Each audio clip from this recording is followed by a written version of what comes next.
आगामी कुंभमेळ्याच्या अनुषंगाने नाशिकच्या तपोवनमधील काही झाडं तोडून इथे साधुग्राम तयार करण्याचा निर्णय झाला आणि या सगळ्या निर्णयाला आता विरोध मोठ्या प्रमाणात होत आहे।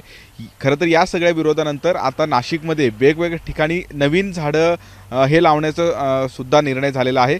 मी नाशिकच्या गंगापूर रोड भागामध्ये आहे। अशा पद्धतीचे नाशिक शहरामध्ये 14 ते 15 ठिकाणी खड्डे खोदण्यात आलेले आहेत आणि इथे जवळपास 15,000 जे नवीन झाडं आहेत ते लावण्यात येतील अशा पद्धतीचं माहिती कुंभमेळा मंत्री गिरीश महाजन यांनी दिलेले आहे। आणि हे झाडं विशिष्ट प्रकारचे असतील आणि अत्यंत आधुनिक पद्धतीने हे झाडे लावू आणि ते जगवू अशी भूमिका गिरीश महाजन यांनी मांडलेली आहे। हे जे आपण खड्डे बघताय अशा पद्धतीचे खड्डे नवीन हे झाडं लावण्यासाठी नाशिक शहरात जवळपास 14 ते 15 ठिकाणी खोदलेले आहेत आणि 15,000 झाडं लावू अशा पद्धतीचा निर्णय हे गिरीश महाजन यांनी घेतलेला आहे। आणि या सगळ्या मुद्द्यावर बोलण्यासाठी माझ्यासोबत पर्यावरणप्रेमी आहेत राजेश पंडित। हे नवीन झाडं हे लावण्याचा एक निर्णय झालेला आहे। जवळपास 15,000 झाडं लावण्यात येणार आहेत। आपण कसं बघता या निर्णयाकडे? नाही, या निर्णयाकडे आम्ही सकारात्मक पॉईंट ऑफ व्ह्यूने बघतो की 15,000 झाडं जी लावायची हा जो निर्णय झालेला आहे तो स्वागतार्हच आहे।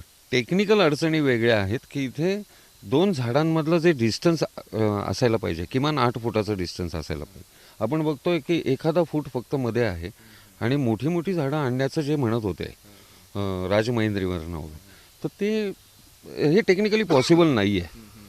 म्हणजे यांना कोण गाईड करतंय की कशा पद्धतीने खड्डे खणले जात आहेत, हा काहीतरी मेजर कम्युनिकेशन गॅप दिसतोय। किंवा जे डिसिजन मेकर्स आहेत त्यांना ॲडमिनिस्ट्रेशनशी येऊन, म्हणजे पालकमंत्री साहेबांना प्रत्यक्ष येऊन जागेवरती बघायला पाहिजे का, आणि त्यांच्या मनाला तरी पटेल का या 2 झाडांमध्ये एवढंसं कमी डिस्टन्स जर ठेवलं तर। टेक्निकल प्रॉब्लेम आहे, इच्छेचा प्रॉब्लेम नाही आहे। दुसरी गोष्ट हे स्पेसिफिक सांगावं असं वाटतं की तपोवनामधली झाडांच्या बदल्यात हे झाडं लावली जातात। तपोवनामध्ये जे झाडं काढायचा विषय आहे ते CM साहेबांनी ॲग्री केलेलं आहे की ते कॉर्पोरेशननी चुकून लावले। ओके, आता नवरा बायकोनी चुकून जर डिसिजन घेतला एखादा आणि बाळ जन्माला आलं तर त्याच्यात बाळाची काय चूक आहे?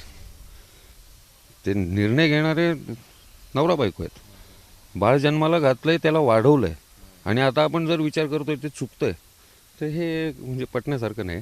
तिथली झाडं तुटू नयेत, त्याच्यामध्येच कसं साधुग्राम ॲडजस्ट करता येईल ते बघावं आणि 15,000 लावावी, जास्ती लावावी, तर खऱ्या अर्थाने आपण हरित कुंभ साजरा करू। राशीचे एक चांगली भूमिका आहे।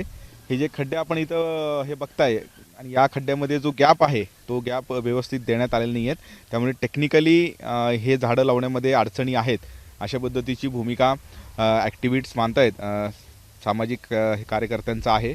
त्यामुळे तपोवनमधील सुद्धा जे झाडं आहेत ते तोडू नका, आजही ही भूमिका आंदोलकांची कायम आहे। आणि जे नवीन झाडं लावण्यासाठी अशा पद्धतीचे खड्डे खोदलेले आहेत, या खड्ड्याच्या जो गॅप आहे 2 खड्ड्यांमध्ये तो कमी आहे, त्यामुळे टेक्निकली झाडं हे जगणार नाहीत असं ही भूमिका सामाजिक कार्यकर्त्यांची आहे, अभ्यासकांची आहे। त्यामुळे आता या सगळ्या नवीन झाडासंदर्भात जे निर्णय घेतले जातात ते कशा पद्धतीने हे घेतले जातात किंवा आता जे हे खड्डे खोदलेले आहेत ते खड्डे आणखीन एकदा खोदण्यात येतात का हे पाहणं महत्त्वाचं असेल। किरण गोटूर, जय महाराष्ट्र न्यूज, नाशिक।